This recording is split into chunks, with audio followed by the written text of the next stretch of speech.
In the last video, I finished part 4 and started on part 5, where I found that delta S equals m times the change in specific entropy, or n times the change in entropy per unit mole. And so I want to continue on with this new one, but I recorded this earlier and apparently there was no audio, so I'm going to just put this full screen and talk on top of the video so that we have some audio here. So I need to find the change in entropy. I'm going to do the change in specific entropy rather than per unit mole. So the change in entropy for an ideal gas is S2 naught minus S1 naught minus R times the natural log of P2 over P1, where that R is the gas constant. So in this case it's for oxygen. And to find that, I would take the ideal gas constant divided by molecular weight. Now, S2 naught's a function of temperature 2, and S1 naught's a function of temperature 1 from the ideal gas tables.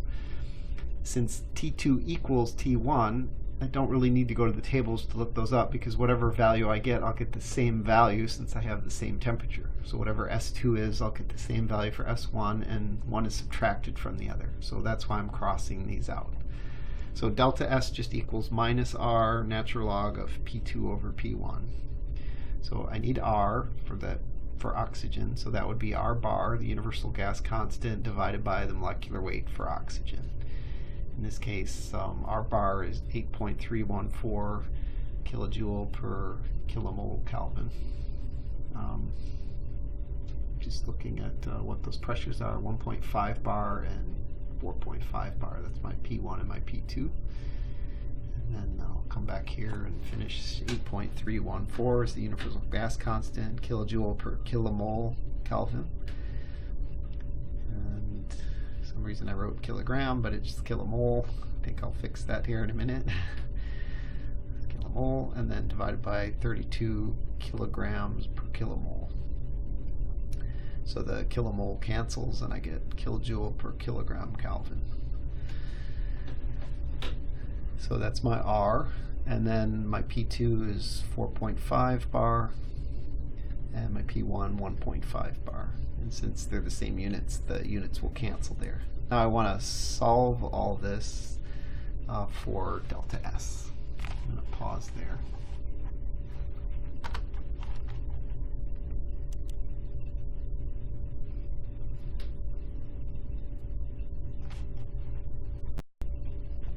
Now, I didn't actually calculate the value in the original video, so I'm not going to do that here, but I'll just make a comment. You have the answer there, minus 0.08563 is the change in entropy. So the entropy actually went down.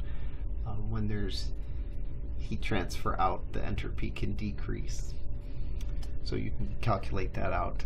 Then in the movie, I continue on starting to look at process 2-3. So I'm going to jump ahead to that portion.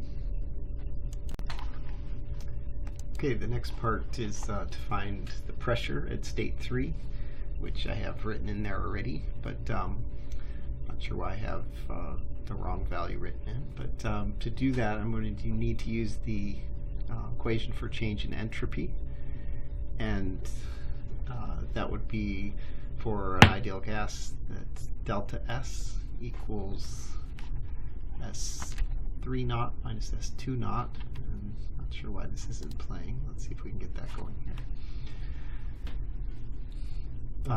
So delta S from 2 to 3, capital delta S would be m times, or actually it's 0, so m times little delta S, which is 0, because it's isentropic. So the entropy doesn't change, but I can still use the equation and then solve for something that I do need.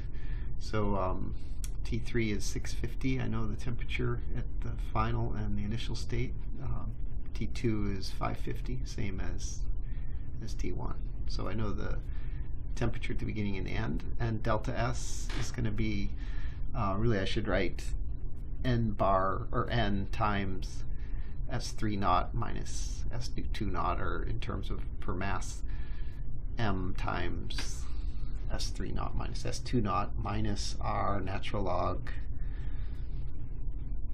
P3 over P2. So that's actually, let me pause here for a minute. This whole thing should then be multiplied times the mass, because I've written here is a per unit mass. And this is delta capital S. So either this should be changed to a lowercase delta s, or this whole thing times the mass. But anyway, I'll continue on with that. I do know T3 and T2, so I can go to the tables for oxygen and look those values up for S3 and S2. Why am I doing this if delta S equals 0? Well, because I'm not solving for delta S, I'm solving for P3. So I'll know this from the tables at 650, this from the tables at 550. The gas constant we already found for oxygen, and I know P2, so I have an equation with one unknown. And I think I'll just jump ahead to that part since I've explained that already. So let me just go back here and kind of jump ahead a little bit.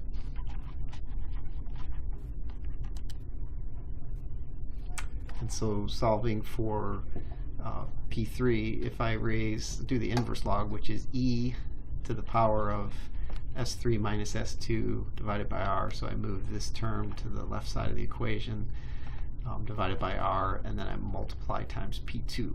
So just pause this again. So P3 equals e to this power times P2. It's a little hard to read the way I've written it there. All right, and that would give me my pressure at state 3. Continue on. Which should be 8.5702. Not sure why I have 8.655 written there. And this is the universal gas constant if I was using S bar rather than S. So I've solved this equation for using R bar, S3 bar, and S2 bar, and that's convenient because those are the values that are given in the tables. I think I go to the tables to look those up. Maybe not. So, but you can find those in the tables. I think later on I go to the tables to find the work and heat transfer, or maybe I do that here.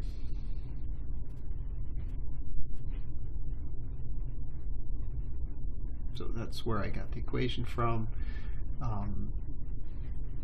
but I used the version where everything's per unit mole instead of per unit mass. So I'm going down quite a ways down to one of the last tables, which has properties for oxygen, but they're all per mole. So I have for oxygen at 650, 228.932 is the value for S naught bar. So that's, if you look at the top of the column, kilojoule per kilomole. So if I use that, then I need to use R bar rather than R in the final equation.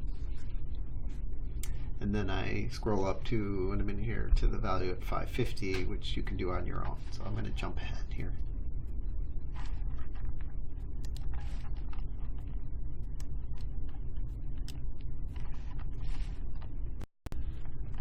Okay, so I'm moving on to part 7. So let's draw a piston cylinder assembly here. And the first law is Q minus W equals delta E. I can write delta U there because delta E is equal to delta U plus delta KE plus delta PE. And there's no change in kinetic or potential energy for this piston cylinder assembly. The thing isn't accelerating. There's not a big change in elevation of the gas as I compress it, and maybe it's even laying on its side. So, but even if it was vertical, not a big change in potential energy. So I need to find delta capital U, which I could find the change in specific internal energy times the mass, or I could write the change in entropy per unit mole times the number of moles. And here I wrote it wrong, but I fix it in a minute. U3 bar minus U2 bar times the moles, not the mass, so fix that. And put an N there instead, so the number of moles. but you could do it either way. The reason I'm doing it per unit mole is the tables that give me a value for internal energy per unit mole. So we go back to the tables. I'm not sure if I do that in the movie, and go look up those values at the two temperatures, and then multiply that difference in U bar times M. The same way I found the entropy at the different temperatures. So that will give me the change in internal energy. And I may skip ahead if I do that here. Let's see.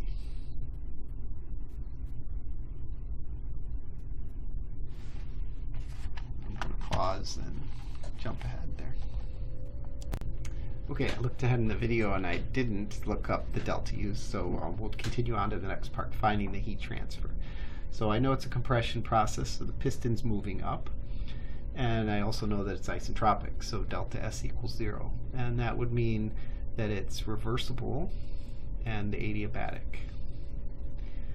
And since it's adiabatic, that means there's no heat transfer for this process. So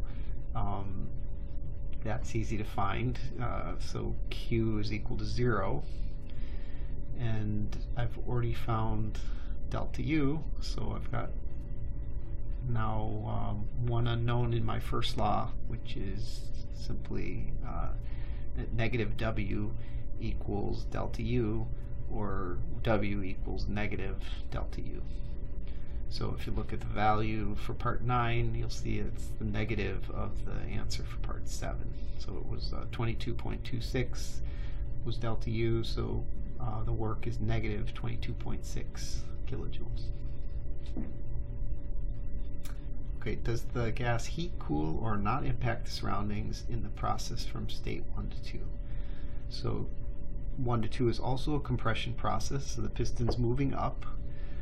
Normally that would cause the gas to get hot, but it doesn't. It says it's an isothermal process. So why isn't it heating up? Well, it must be that we're cooling it. So there's got to be heat transfer out of our system, which is the